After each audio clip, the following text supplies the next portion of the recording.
Jalak, thank you so much for joining us here at SuperReturn North America. It's great to have you here. And you were discussing on your panel lots of attention around AI and the expected impacts it will have on the way we live and work. But where are you actually seeing sort of the most adoption in terms of real life adoption, and where do you see that evolving as we move forward now today? Well, it's obviously a really exciting time in AI right now. We have had a lot of attention being paid to these large language models like OpenAI, Anthropic, where we finally have enough data collected around the world that we can start building this more generalized platform where we can interact with AI. So that was very transformative. That happened a little over a year ago, where anybody can interact with AI, whereas before it was just large companies that had these data scientists that were working with their own proprietary models. So that's unlocked a lot of potential and imagination of how we can use all this data, how they can be, the data can be more specifically put into models. And what our thesis at Future Perfect Ventures has always been is that we're going to start to see vertical applications of AI. And so take an example of healthcare.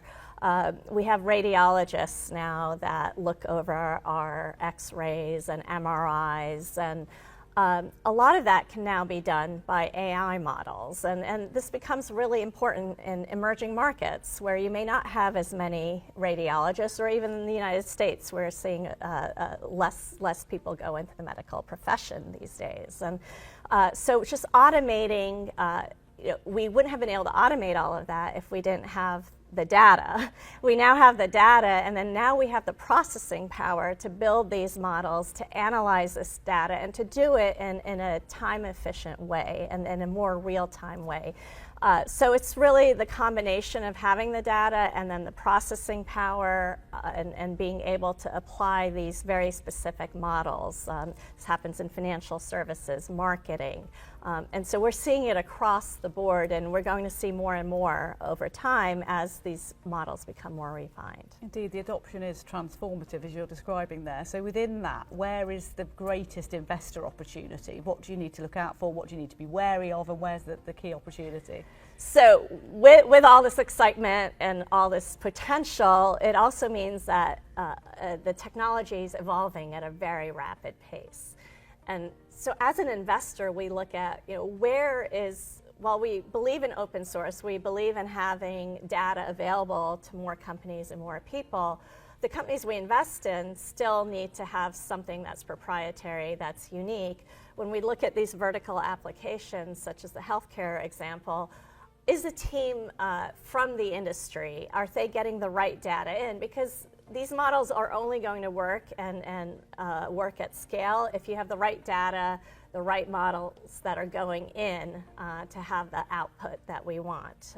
And so we very much look at the integrity of the data, the expertise of the team, and then we also look at some of these larger companies, and could be Meta, could be Microsoft. I mean, they're innovating very rapidly also. So you want to not come across and replicate what they're doing. You may want to be acquired by them or build a new Microsoft. But we keep tabs with what the large companies are doing and what they're interested in. And we want to make sure that the companies we invest in are not going to necessarily compete directly, or if they do, have a real competitive advantage. So from what you've just described there, due diligence to spot the opportunity, how does all of this impact on the question of valuations? Because that's been a key topic, particularly around AI. There's been so much interest. Where would you say we're at, and what do investors need to be a bit wary of?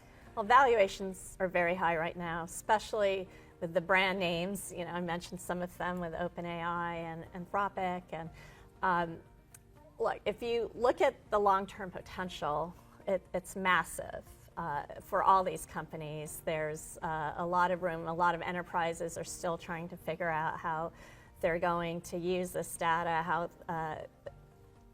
how they build teams that can interact with this data. So in some ways, I believe there's a lot of upside. It's like when Google went public, people thought they were overvalued, but it looks like a speck compared to their current valuation.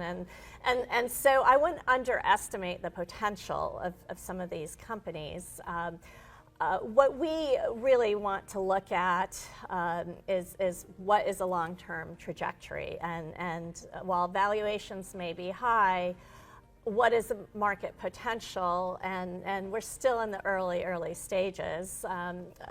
We also are an early stage investor, so we will invest in the early days of like a legal AI startup or a financial services AI startup. Or ones that are building local language models, which are more regional and in the emerging markets. And so we often look at, not where the big money is going, where the valuations are really high, where there may be higher risk, but more upside potential. And we believe that exists across the board. And you do have to look at what the exit will potentially be, and right now the IPO markets are not very open. Acquisitions are starting to pick up a bit, especially within the AI space, as there's this race to get to scale. But we very much look at where could these companies potentially exit at, and that also limits what we look at these days. What do you need in your team to be able to spot those potential businesses, and what do you require in terms of expertise around that? Well, it's so interesting because as much as we're interested in AI and utilizing AI for our investment decisions or market research, and it's actually really good for market research, but there's no substitute actually interacting with the entrepreneurs, interacting with the technology. So there's a lot of face-to-face or Zoom to Zoom, but there's definitely over time you develop a gut of along with data, but also how open is this entrepreneur going to be to market changes? How resilient is that entrepreneur? How capable is that entrepreneur of building a team? And that requires interaction. As far as evaluating the technology, I mean, we have a bunch of entrepreneurs that we've invested in, that we work with. I've been investing in the space for 25 years now, and so there's a network that we also lean on when we're looking at potential investments. But at the end of the day, it is when you're investing at the early stage, a lot depends on the entrepreneur themselves. You talked there about having a quarter of a century experience in this space. Oh my gosh.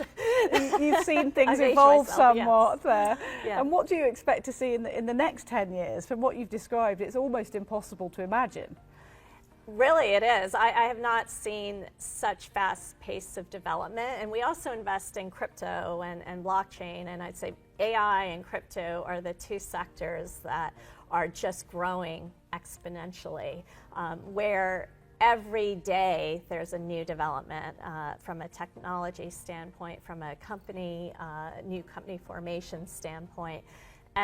And so in some ways we do require AI to gather that data, but we also require, you mentioned team members that can sift through data quickly and also be comfortable with a certain amount of uncertainty. Because when technology is evolving so quickly, you can't necessarily always predict where it's going to go. You can make educated guesses.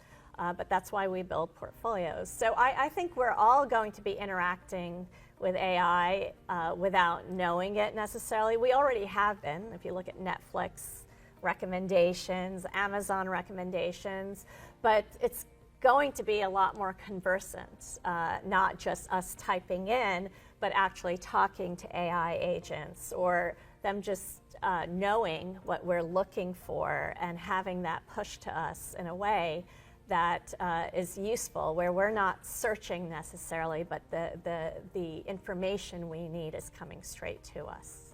Just finally, where are you most excited that this could go in terms of which sectors are you specifically looking at, and where do you see the greatest opportunities economically and for investors, but also for mankind, if you like? Where do you see the greatest opportunities lying? It's so exciting to see what the potential is. I mentioned healthcare. If you even everywhere from drug discovery, pharmaceuticals have only found it cost efficient to invest in drug development that can impact a wide range of people. We haven't had as much targeted drug discovery as we can with this data, and also be able to kind of test through iterations without necessarily going and having human trials and using humans as guinea pigs. And so there's that side of it, and I mentioned the radiology. If you look at, I've spent a lot of time in emerging markets, investing in emerging markets, living in emerging markets. A lot of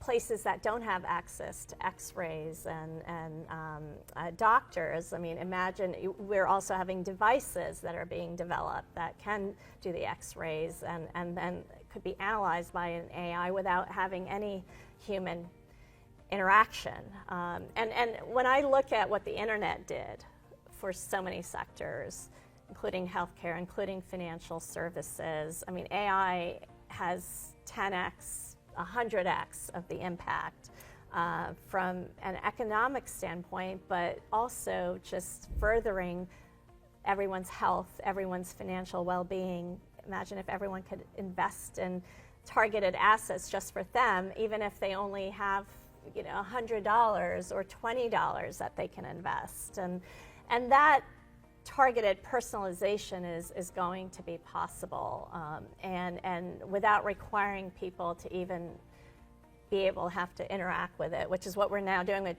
ChatGPT, but it's going to turn around and we'll have kind of human companions, human assistants, or human-like assistants that can help us on whatever journey we need.